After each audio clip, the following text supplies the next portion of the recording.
มาแต่หาหน่อไม้โอ้ได้หลายเนาะเสากระตำเลี้ยงกระตำพี่น้องเอ้ยโอ้บ่นเขาเจ้าส่งเสริมให้ปลูกขิงนะบ่นี่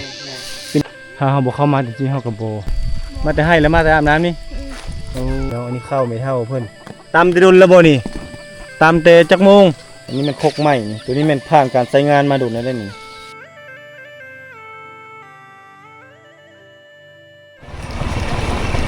ภาคดงเนาะตรงภาคดงอันนี้ได้อยู่ที่ดงที่ภาค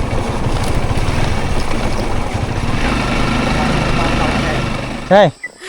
มาแต่หาหน่อไม้โอ้ได้หลายเนาะไป2คนนี่บ่โดยย่างมาทางพี่มาให้ถ่ายหน่อยนี่นี่พี่น้องทางนั้นได้บ่ทางนั้นเอามาเบิ่งดูได้หลายบ่ปลาตัวนี้ได้หลายเนาะโอ้ไปหาหน่อไม้ไป2คนนี้เอาปิ่นหน้ามาดูเป็นนักเรียนบ่นี่นักเรียนอาจารย์บ้องแล้วนี่เนาะพี่น้องมาแต่เรียนหนังสือแล้วก็พากันไปหาหน่อไม้อาหารหลักๆของเขาเจ้าอันนี้คือระหว่างเส้นทางการเดินทางพี่น้องเอ้ย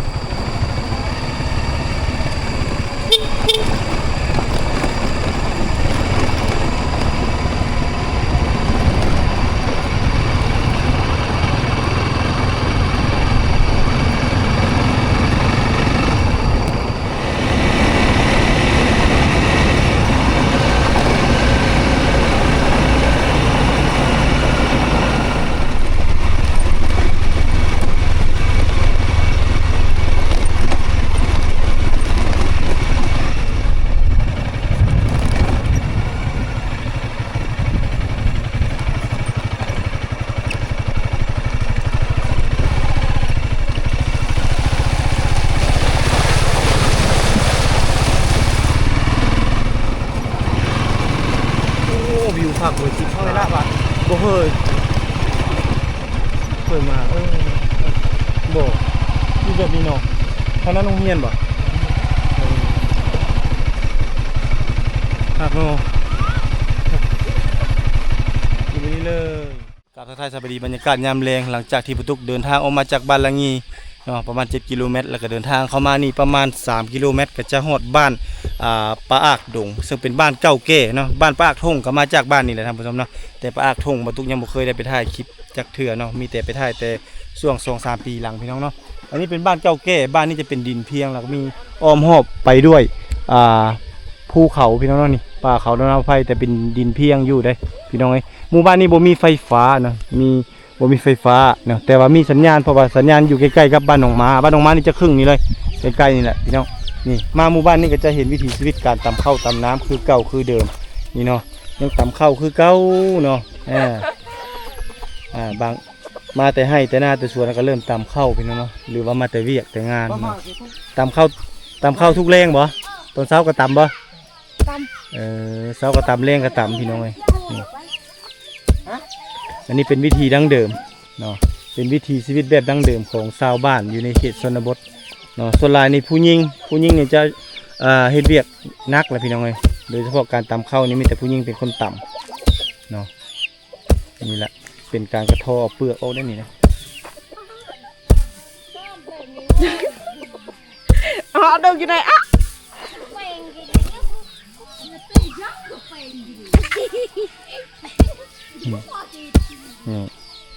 เอาเดี๋ยวจะพาเที่ยวชมเบิ่งบรรยากาศของหมู่บ้านพี่น้องในแถบชนบทติดภูเขาบ้านนี้บ่เคยเข้ามาจักเทื่อเนาะเป็นครั้งแรกที่ปุตุกเดินทางเข้ามาหมู่บ้านแห่งนี้แต่ละหลังคากับเขาเจ้าก็ มาจากให้จากสวนเขาเจ้าก็จะเริ่มต่ำเข้าพี่น้องเนาะนี่ดังไฟเฮ็ดอยู่เฮ็ดกินแล้วก็ต่ำเข้าพร้อมพี่น้องต่ำเข้าบ่ฮะไปแล้วพี่น้องอันนี้เป็นห้ำเนาะเห็นปะเอาไปใช้แล้วนะนี่ตัวนี้เป็นห้ำพี่น้องเป็นข้าวเปียกข้าวปลายไว้เกลือหมูกระเป็ดเกลือไก่เนาะโอ้ตามข้าวแล้วก็ฟัดข้าวแบบนี้เนาะอายเนาะ อันนี้มันยังไงนี่ขิงโอ้บ่อนเขาเจ้าส่งเสริมให้ปลูกขิงนะบ่นี่เป็นขิงที่ส่งขายเวียดนามอยู่บ่นี่ มาจะดื่มน้ำมือซื้อเมื่อวานนี่แหละ เอามาแต่เวียดบ่นี่ฮะ แม่ เกียมสิเอามาปลูกแม่นบ่ แม่ โอ้ปลูกตามดินให้ดินสวนนี่บ่ แม่ โอ้ปลูกแต่ขิงบ่เข้ากับปลูกบ่หรือว่าปลูกทั้งเข้าปลูกทั้งขิง มี2ส่วนเป็นส่วนอันมีอันส่วนชิงต่างหาก อืมอันนี้ก็คือเวียดนามหากเอามาให้ แม่ ลงทุนปลูกขิงนี่ แม่ โอ้ปลูกปีนี้ปีหน้าได้ขายแม่นบ่ แม่ โอ้กิโลกรัมเท่าไหร่เขาเจ้าซื้อนี่ 4,000บ่โล4,000กีบพี่น้องเนาะขิงอันนี้เนาะขิงของเวียดนาม ที่มาให้ชาวบ้านปลูกเพื่อให้เราได้ชาวบ้านนี้มีรายได้ในส่วนตัวนี้พี่น้องเนาะเอ้าขอบใจหลายๆลาบุกล้าฟัดและเล่าอาย ไปพี่น้องเลาะเบิ่งบรรยากาศของหมู่บ้านโตนี่โอ้คักเนาะมานี่กะไต่ขึ้นเฮือนถ้าฝนตกนี่คือสิลำบากพอสมควรอยู่พี่น้องเอ้ยเพราะว่ามันจะติดติดตีนเนาะเพราะว่าขี้ตมหลายเด้เห็นนี่เนาะมันดินเหนียวดินหยังก็จะเป็นดินขี้ตมแต่เขตนี้ก็บอกว่าจะเป็นบ้านละงีเนาะแล้วก็บ้านนี้พร้อมก็จะขึ้นกับหนองม้าหมดเลยได้4-5 บ้านนี่ขึ้นกับบ้านนี้หมดเลยเนาะเป็นหมู่บ้านน้อยๆพี่น้องเนาะนี่แล้วก็ตำเข้านี่มันถ้าตอนเช้าว่าตุกคิดว่าตอนเช้านี่คือสิน่าจะหลายเนาะหมู่บ้านดังกล่าวนี่จะตำเข้าเต็มเลยแหละแต่เฮาบ่ฮู้ว่าบ้านนี้มีจักหลังคาเดี๋ยวสิสัมภาษณ์เพิ่นก่อนเป็นบ้านเก่าบ้านแก่เนาะบ้านนี้เนาะต้นไม้ใบหญ้าก็ถือว่าใหญ่สูงมาแล้วได้เป็นหมู่บ้านในชนบทเงินซาดเพิ่นก็จะออกแบบโหมดเดียวหมดเลยพี่น้องเนาะเฮ็ดหยังลิ้นหยังนี่ฮะ พากันลิ้นกันละเล่นของเด็กน้อยในชนบทเนาะโอ้บ่ได้ไปให้บ่มาแล้วบ่แต่ให้มาเลยเนาะเมื่อยนอนพักผ่อนก่อนเนาะ มาแต่ให้แต่สวนไม่เมื่อยแล้วก็นอนพักผ่อนเนาะโอ้นี่หมู่บ้านในชนบทแท้ๆเนาะนี่เนาะฝากภูนี่ไปพี่น้องฝากภูนี่ไปก็เป็นจะเป็นถ้ำในบ่อนี่เนาะฝากภูนี่ไปก็จะเป็นบ้านหนองม้าเนาะมีภูนี่ขั้นเนาะโอ้นี่ก็จะเป็นเส้นทางเนาะบ่ฮู้ว่าเส้นทางไปไสนี่จะเป็นเส้นทางเก่าแก่แต่สมัยแต่ก่อนแล้วนี่มีเส้นทางบ้านชวนโอ้มาแต่ให้เลยเนาะมาแต่ให้แต่สวนแล้วเนาะ มาแต่ให้แต่สวนแล้วนี่พี่น้องไงโอ้เดี๋ยวนี้บ่ค่อยมีหญ้าพี่น้องนี่เดี๋ยวนี้บ่มีหญ้าเลยพี่น้องนี่เฮือนซานเพิ่นนี่จะออกแบบทรงเวียดนามพี่น้องออกทรงเวียดนามจะมุงใบจะบ่มีมุงใบตรงคอจะเป็นมุงกระเบื้องมัดแต่เป็นกระเบื้องมาแต่เวียดนามเลยนี่เลยโอ้จะยาวๆเข้าไปทางด้านในพวกพี่น้องเป็นดินเพียงบ้านเก่าบ้านเก้แล้วนี่เนาะโดยสบายดีบ้านชวนอันนี้บ้านยังก็นี่ บ้านป้าอากดง โอ้อันนี้คือบ้านป้าอักดง บ้านเก่าบ้านแก่แล้วแม่ บ้านป้าอักทุ่งนี่มาจากนี่บ่ มาจากนั่นแหละ โอ้มีจักหลังคานี่พอ 35 โอ้35หลังคาเฮือนเลย โอ้ย้ายออกไปอยู่นอกแน่เนาะแม่นบ่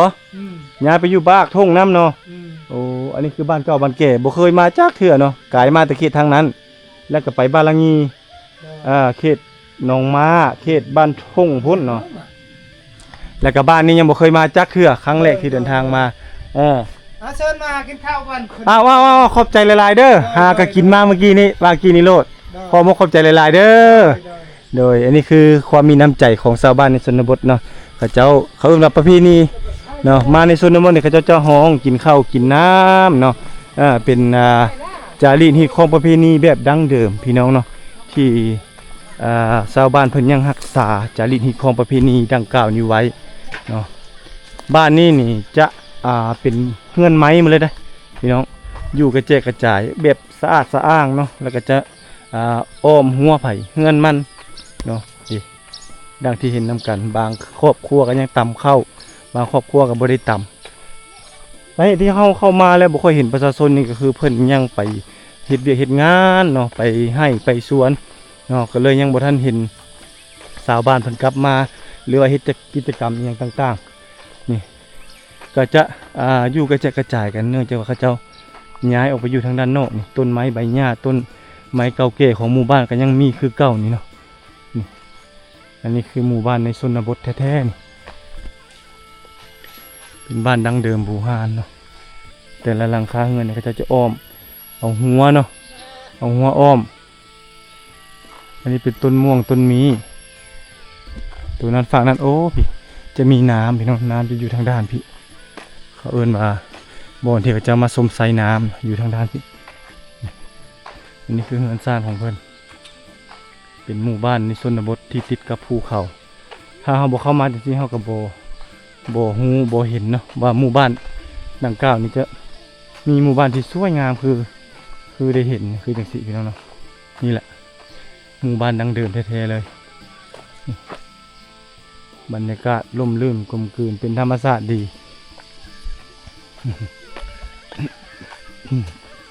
บรรยากาศดังเดิมบูฮานพี่น้องเนาะ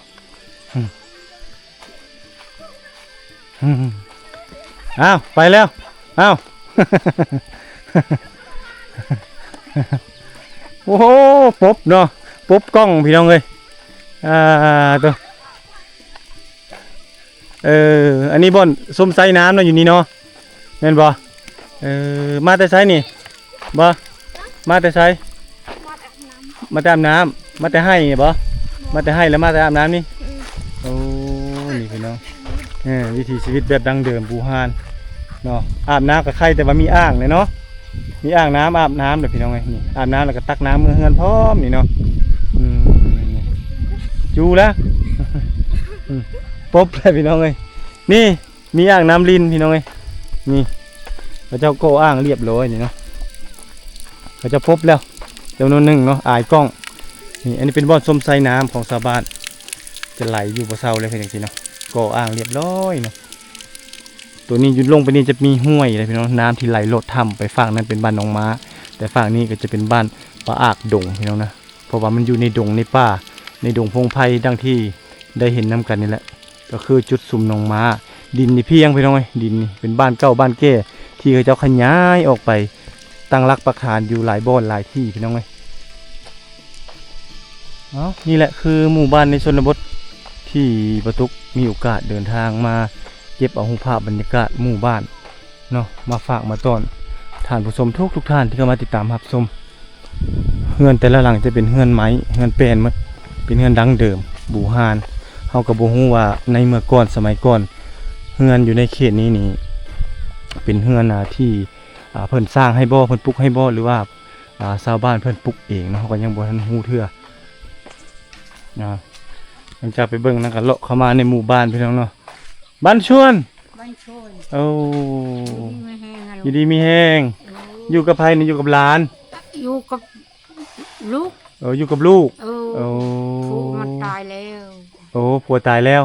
ผัวเสียแล้วอยู่กับลูกนั้นอยู่กับลูกนี่พี่น้องเป็นบ้านเก่าบ้านแก่เนาะนี่เนาะเฮือนนี่เป็นเฮือนเก่าเฮือนแก่แต่ก่อนพ่อนี่สมัยแต่ก่อนเลยตีเก่าด้านนี้ได้ดูนี่พี่น้องแต่ละหลังคาจะคือกันหมดเลยเนาะสร้างมาแต่ใช้เห็ดเฮือนนี่สร้างคนในบ้านนี่บ่ทางยุเฮือนคนตีเก่าได้ลูกแต่เก่าเลยตีเก่าได้บ้านปลาอากกันนี่ได้ปลาอากดงนี่เนาะเป็นบ้านแต่เก่าแต่แก่เลยตีเก่าแต่แก่เลยนี่แต่ละหลังคาเฮือนนี่เป็นเฮือนไม้มันเนาะเฮือนแป้นมันเลยเนาะไม่นะไม่อันนี้ตีเก่านี่บ้านแต่เก่าแต่แก่เลยบ้านปลาอากทงนั่นก็ย้ายออกไปแต่นี่เนาะย้ายที่นี่แล้วบ้านทงบ้านน้องมาแต่เก่าน้องมาแต่เก่าก็ออกแต่นี้แล้วออกไปอยู่พุ่นอันนี้คือเดียวบ้านปลาอากกับน้องมาในนี่บ้านเก่าอ่ะคือนี่พี่น้องส่วนหลายแล้วแม่นเขาเจ้าย้ายออกไปเนาะย้ายออกไปอยู่หลายบ่อนหลายที่แต่บ้านเก่าบ้านแก่อะไรอยู่พี่มี30ปลายหลังคา32หลังคาเฮือนพี่น้องหมู่บ้านนี่แถวถือว่าคนเก่าคนแก่แล้วเขาเจ้าอยู่พี่เนาะบ่ได้โคกไปบ้านนี้มีไฟฟ้าบ่แม่บ่มีบ่มีไฟฟ้าเนาะแต่เขตทางนอกนั่นแหละมีเนาะทางนอกมีอยู่ในนี่น่ะบ่มีเนาะเพราะว่าต้องได้เข้ามานี่ก็ไกลเติบแต่บ้านปลาอากทงเข้ามานี่ก็น่าจะประมาณ 4-5 ลักพุ่นเนาะประมาณนั้นพุ่นแหละเนาะเขาเจ้าเฮ็ดให้บ่แม่อยู่แถวนี้เฮ็ดให้บ่บ่มวยได้ลูกบ่อันชาวบ้านอยู่ในนี่เขาเจ้าเฮ็ดให้บ่ลูกหลานนะอ บ่มีหน้าบ่ บ่มี มีแต่เฮ็ดให้เนาะ เฮ็ดเนื้อได้ก็บ่มีนำนะลูก นี่แหละเนาะเลี้ยงหมูเลี้ยงเป็ดเลี้ยงไก่นี่แหละเนาะแม่เนาะอยู่กับลูกเพิ่นว่าผัวเพิ่นเสียแล้วเป็นแม่กะไม้อ้าวอยู่ดีมีแฮงนะพ่อเด้อแม่เด้อขอขอบใจหลายๆให้เจ้าอยู่ดีมีแฮงเด้อสู้ๆเด้อไปพี่น้องเลาะบรรยากาศหมู่บ้านติดสันเขาหมู่บ้านเพิ่นสะอาดสะอ้างดีได้พี่น้องไปถือว่าบรรยากาศเริ่มค่อยค่ำลงแรงเนาะว่าตุกก็สิได้เดินทางออกอีกเพราะต้องได้เดินทางอีกยาวไกลเลยพี่น้องเนาะเราจะมาโซนทางด้านนี้พี่น้องโซนทางนี้เข้าไปละเราจะล่อออกไปหารถจักรเฮาอยู่ทางด้านพูนละบนที่เฮาเข้ามาทำอิฐแล้วก็สิไปส่งน้องทรายอีกเนาะหรือว่าส่งนักเรียนบ่าวตุกในสมัยก่อนนี่บ้านเพิ่นนี่มายามนี่ถือว่าโอเคอยู่ถ้าสมมุติว่าฝนตกนี่ก็จะเข้ามายากหน่อยนึงเนาะเพราะว่ามันจะเป็นดินแดงแล้วมันจะติดดินเหนียวเนาะมันจะติดตีนรถแล้วก็ติดเกิบเฮานี่แหละเวลาเฮาย่างก็จะที่มันจะบ่ค่อยสะดวกสบายปานใดได้เป็นบ้านเก่าแก่ดังเดิมชนเผ่าบรูเพิ่นนับถือผีพี่น้องเขตนี่เนาะเป็นหมู่บ้านที่นับถือผีจะด้วยบ่ จะด้วยโอ้จ้าละเว้ยกินข้าวกันยังเอากินโอ้หลายคนเนาะเป็นตาม่วนเนาะ เอากินขอบใจหลายๆโดยเพิ่นกำลังกินเหล้าพี่น้องเอ้ยซุ่มเซลเนาะเอาโอ้โหจุดเพิ่นจะออกไปโรงเรียนเลยพี่น้องเดี๋ยวเราจะไปโรงเรียนเลยจังหน่อยนะเป็นบ้านปากทงตัวนี้เนาะมีโรงเรียนอยู่นี่ใกล้ๆนี่เลยเนาะหักพูนไม่เท่านี่กำลังตามข้าวบ่ไม่เท่าโอ้ลูกหลานบ่มีบ่ข้าวบ่ตำบ่โอ้เรียกเขาอีกก็เดียวว่าตำให้ไม่เท่ากินบ่แม่นบ่เจ้าเท่าแล้วก็ยังได้ตำอยู่เนาะแม่เนาะตำจะกินบัดนี้เขาตำพะยากเนาะกินอยู่กับปากอยากอยู่กับท้องมื้อนี้โอ้ค่อยๆได้ไม่เท่าเว้ยสิเลอข้าวเจ้านี่โอ้พี่น้องอันนี้ข้าวไม่เท่าเพิ่นตำแต่ดุลแล้วบ่นี่ตำแต่จักโมง12 โมงโอ้จน 4-5 โมงแรงแนวเท่าเลยเนาะบ่มีเหือมีแฮงตามเพิ่นสิแล้วเนาะโอ้ยแฮงดิฉะใดลูกเด้ซะลูกสาวเด้ซะลูกชาวลูกมาจากนู้นน่ะโอ้คนเดียวนั่นน่ะโอ้เนี่ยนั่นเฮือนหลังนั้นแล้วก็เอาครอบครัวแล้วมีผัวแล้วผัวมันปะเลยผัวปะโอ้แสดงว่าอยู่กับลูกอีกโอ้เนาะชนเผ่าบรูเฮานี่คือว่าเป็นแม่ห้างแม่ไม้ลายเนาะโอ้ยบ่ได้อุดดอกแม่ห้างแม่ไม้เอาโพดน้อยเนาะแล้วก็ทุกข์บ่ได้น้อยใหญ่ค่ะเขาโอ้ยอดบ่ล้นทนบ่ได้เนาะเขาบ่คือแต่เก่าเนาะโอล่ะผิดกันนิดนึงละปะเนาะปะแล้วเขาบ่ถูกต้องบ่ถูกต้องเลยย่าแล้วโอ้ยอ้าวเฮ็ดได้จังได๋ก็สู้ๆเบิ่งนู่นอีต้นอีแม่เพิ่นเนาะเท่าๆแล้วเพิ่นก็ได้อายุหลายเติบแล้วก็ยังได้มาตำข้าวตำน้ำกินเอง50 ปีแล้วอายุเจ้าน่ะได้คันบ่กลัวบ่50บ่จักแต่ก่อนสงครามบ่เจ้านี่ก่อนสงครามเฮาเกิดก่อนเลยเกิดก่อนสงครามบ่สงครามตำหลังเฮาเอาพวกทหารก่อนว่าก่อนจะได้สงครามนั่นโอ้เจ้านี่ระดับ70ล่ะประมาณ6-70เพราะว่าปลดปล่อยสงครามมานี่ตอนปลดปล่อยมานี่50 ปีแล้วนี่ปี1975ถึงปัจจุบันนี่50 ปีแล้วเจ้าสงสัยเจ้าบ่จื้อเนาะบ่จื้ออายุเนาะเพิ่นยังว่า50 ปีอยู่แต่ว่าเพิ่นนี่ก็เฒ่าแก่แฮงแล้วได้นี่พี่น้องเอ้ยเอาเด้อไปก็เด้อไปเฒ่าเด้ออยู่ดีมีแฮงบันชวนเด้ออยู่ดีมีแฮงให้อยู่เฒ่าอยู่แก่อยู่มันอยู่ยืนเด้อไปพี่น้องนี่แหละมาสัมภาษณ์สารทุกข์สุขดิบของชาวบ้านในเขตชนบทพี่น้องเอ้ยเนาะมาเที่ยวมาชมเบิ่งบรรยากาศนี่อันนี้คือเฮือนลูกสาวเพิ่นว่านี่ผัวเพิ่นปะแล้วก็เมื่ออยู่บ้านเนาะเพิ่นก็มาอยู่นำแม่เฒ่าเพิ่นอยู่นี่อยู่นำแม่เพิ่นไปทางนู้นจะเป็นโรงเรียนเนาะแต่บรรทุกมาทางพี่แล้วก็สิเลาะออกพี่เลยเนาะนี่หมู่บ้านในชนบทพี่น้อง ในชนบทลาวนี่เป็นบ้านปะอากทงเนาะบ้านนี้ก็จะมีครูอาจารย์เข้ามาสอนคือกันเด้เป็นบ้านเก่าบ้านแก่ดั้งเดิมเด้เขาเจ้าก็มีเงินมีคำแล้วเขาเจ้าก็จะถอนไม้เฮือนไม้ซานแล้วก็จะมาปลุกปลุกเป็นเฮือนผู้มีลูกมีเต้าเขาเจ้าก็จะออกเฮือนออกซานเนาะมีครอบมีครัวเลยเดือนนี้แหละเริ่มยังบ่ทันมาแต่ให้แต่สวนแล้วนี่แต่อันนี้เขาเจ้าจะบ่ค่อยมีเฮือนไม่ตกคอกลืบเนาะจะเป็นเฮือนแบบเนี่ยหน้าถาวรหมดมีแต่ว่าส่วนน้อยพี่น้องมีเป็นส่วนน้อยบ่หลายปานใดในหมู่บ้านเพิ่นนี่แต่เป็นหมู่บ้านดินเพียงเขตนี้เนาะก็คือจะบ่ค่อยมีสงครามหรือว่าบ่มีลูกระเบิดมีอย่างต่างๆอยู่ในนี้นี่แต่ก็เห็นเป็นบางส่วนที่เขาจะเอามาเฮ็ดเสาเฮือนเสาซานรีไซเคิลให้มันเกิดประโยชน์ทางนั้นก็กำลังต่ำเข้าอยู่เนาะปึ๊กอยู่อยู่ในอยู่แถวนี้ต่ำเข้าหมดเลยเนาะอ้าวไปแล้วโอ้ขี้อายมันเนาะพูนไปแล้วห่านกระมูลนั่นปบไปแล้วไปเจียดเลยเนาะ โอ้มาแต่ทางใดให้บ่ไปปลูกข้าวบ่โอ้ไปปลูกข้าวเลยเนาะ3-4 โมงแรงก็มาแล้วบ้านนี้เนาะนี่แหละบรรยากาศยามพอยค่ำลงแรงไปออกพูดเลยเฮาไป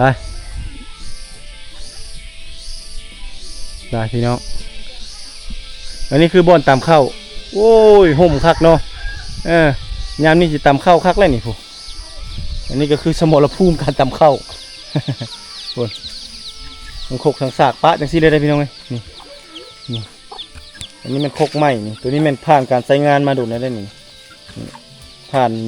การใช้งานมาหลายฟ้าหลายปีได้นี่เป็นบ่อนตำข้าวตำน้ำถือว่าเป็นบ้านเก่าบ้านแก่ยังมีวิถีชีวิตแบบดั้งเดิมอยู่เนาะอันนี้เป็นไม้ดูลายเนาะไม้ดูลายนี่ปลูกเองปะปลูกเอง วาดเลยมันเนาะ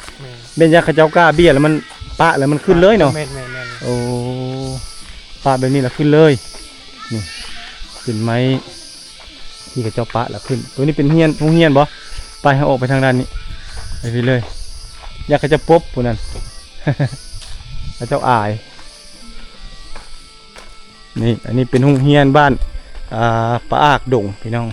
กับปะอากดงอะไรได้เนาะมีแต่ดงมาเลย มีแต่ดงมีแต่ป่านี่ออกมันโอ้อันนี้เขาเจ้าดุดบ่จังเปลี่ยนแบบนี้เป็นแบบนี้เลยโอ้นี่พี่น้องนี่อันนั้นก็เฮียนบ่อันนี้ตัวนั้นหลังเก้านะมันง่ายเฮียนอันนี้หลังไม้อันนี้หลังเก้าอันนี้บ่อนนั้นโอ้ใส่พลังงานโซลาร์เซลล์เรียบร้อยเนาะมีบ่น้ำนี่มาไหมบ่มาเลยโครงการเขาเจ้ามาซอยโอ้นี่โครงการเขาจะมาสวยแต่เขาจะไม่ได้เข้าไปใกล้เลยพี่น้องเขาจะออกทางด้านพี่เลยนี่เป็นหมู่บ้านในชนบทรถเขาอยู่ใส่อยู่พี่บ่ไปเบิ่งหนังนี่ก่อนอันนี้ก็เราออกเลยนี่คักเนาะบ้านนี้ก็คักอีกบ้านหนึ่งได้มันเป็นบ้านเพียงบ่นแต่ถ้ายามฝนนี่บ่เป็นตาเข้ามาเลยได้นี่มันโบดินนี่มันติดเกิบเนาะติดเกิบติดตีนดีขนาดเลยนี่ พี่น้องเลยมันจะติดตีนติดนึบเลยได้นี่ก็มีเฮือนหลังนี้แต่ว่าเป็นเฮือนแบบนี้ในส่วนน้อยเนาะส่วนน้อยจะมีเฮือนแบบนี้แต่ก่อนสมัยแต่ก่อนเลยเป็นแบบนี้เลยเนาะเฮือนเนาะนี่ก็จะเป็นอย่างนี้ได้เฮือนแบบยุคเก่าสมัยเก่าก็คือแต่พ่อแต่แม่เขาเจ้าพาอยู่โดยที่ว่าบ่มีเฮือนหลังใหญ่คือจังซี่ตัวนี้แม่นมีเงินมีคำแน่เนาะก็เลยได้เลื่อยไม้เลยตอกไม้นี่ตะก้อนนี่บ่ทันมีจักบ่มีอย่างนี้ก็เลื่อยมือแล้วเนาะเลื่อยมือแม่ใส่เลื่อยมือนี่แหละเลื่อยกึดจับอันนี้คือทางเฮามาถ้าเฮาสิกลับออกไปทางด้านนี้แหละนี่พี่น้องเอ้ยบรรยากาศวิถีชีวิตพาท่านผู้ชมมานี่แหละติดตามเงียบแล้วให้แล้วทางนั้นเนาะนี่พี่น้องโอ้ลูกให้เนาะอีแม่อยู่ พ่อเพื่อนเราเอาลูกเนาะให้เมียตำข้าวพี่น้องไอ้นี่ตั้งหมูเฮ็ดเป็ดไก่เต็มเลยเนาะมาแต่ให้แต่หน้าแต่สวนก็เฮ็ดอีกนี่เนาะตำข้าวตำเทื่อนึงนี่มาได้จักคาบนี่2 โอ้3 คาบเนาะมื้ออื่นตำอีกบ่นี่ตำคู่มื้อค่ะสิว่าแล้วเนาะ ตามคู่มือเลยอ้าวนี่แหละพี่น้องเอ้ยคือวิถีชีวิตของชาวลาวเผ่าบรูอันนี้เป็นชนเผ่ามังกรปะมังกรเนาะน้องม้านี่เป็นชนเผ่ามังกรแต่พี่น้องเนาะมีวิถีชีวิตดั้งเดิมเพิ่นจังซี่อันนี้เป็นหมู่บ้านเก่าแก่ดั้งเดิมมีทั้งหมด32หลังคาเรือนเป็นชนเผ่ามังกรเนาะบรูมังกรเนาะนับถือผีก็คือผีพ่อผีแม่ผีปู่ผีย่าบ่มีศาสนาหยังบ่ได้ถือนับถือศาสนาพุทธบุญใหญ่ฮีตเก่าของเดิมก็คืองานละปึกเนาะหรือว่างานบุญเจกหาข้าวหาพ่อแม่พี่น้องแล้วก็จะมีงานเลี้ยงแสงงานดองเนาะวิถีชีวิตของเจ้าในเขตนี้ก็คือปลูกข้าวหรือว่าเฮ็ดข้าวให้เนาะปลูกข้าวให้ข้าวนานี่แม่นบ่มีเขตนี้เนาะหมู่บ้านเขาเจ้าอยู่ตามดินเพียงเนาะสมชื่อว่าเป็นบ้านป่าอากดงพี่น้องมีแต่ป่าที่ดงเลยเพื่อสิโสดเห็นเฮือนหลังหนึงก็บ่ธรรมดาหมู่บ้านนี้บ่มีไฟฟ้าแต่ว่าสัญญาณมีมาจากนี่แหละข้ามผู้นี่ก็จะเป็นบ้านหนองม้าท่านผู้ชมเนาะป่าอากดงนี่ก็จะมีประชาชนจำนวนหนึ่งย้ายออกไปตั้งถิ่นฐานอยู่บ้านป่าอากทงเนาะแล้วก็จะบ้านไปหนองม้าแน่ไปหลายบ่อนหลายที่กระจายเลยยังเหลือไว้เพียง32หลังคาเรือนอยู่ในหมู่บ้านนี้ในหมู่บ้านนี้มีโรงเรียนเนาะมีโรงเรียนอยู่2หลังแต่เป็นโรงเรียนหลังไม้เป็นโรงเรียนเครื่องถาวรแล้วก็จะมีระบบน้ำที่น้ำเจาะบาดาลที่โครงการเพิ่มมาเจาะให้เนาะขึ้นมาทางด้านเทิงนั้นแล้วก็ใช้พลังงานแสงอาทิตย์หรือว่าพลังงานโซลาร์เซลล์โอเคพี่น้องเนาะสำหรับคลิปวิดีโอนี้กับโบมี่อย่างไรเป็นคลิปที่บรรทุกได้เดินทางเข้ามาเก็บเอาภาพบรรยากาศในระหว่างเส้นทางการเดินทางขึ้นมาเยี่ยมยามชาวบ้านป่าอากดงทางเมืองบุรพาแขวงขมวนชนเผ่าบรูมังกรให้ท่านผู้ชมได้ติดตามรับชมหวังว่าคลิปวิดีโอของเราตรงนี้จะแบ่งปันความสุขให้กับท่านผู้ชมทุกท่านที่เข้ามาติดตามรับชมรายการทาง2วิถีลาวของโบตรงนี้บ่น้อยกว่าหลายท่านผู้ชมพบกันใหม่ในคลิปหน้าสำหรับคลิปนี้บรรทุกขอลาท่านผู้ชมไปก่อนสบายดี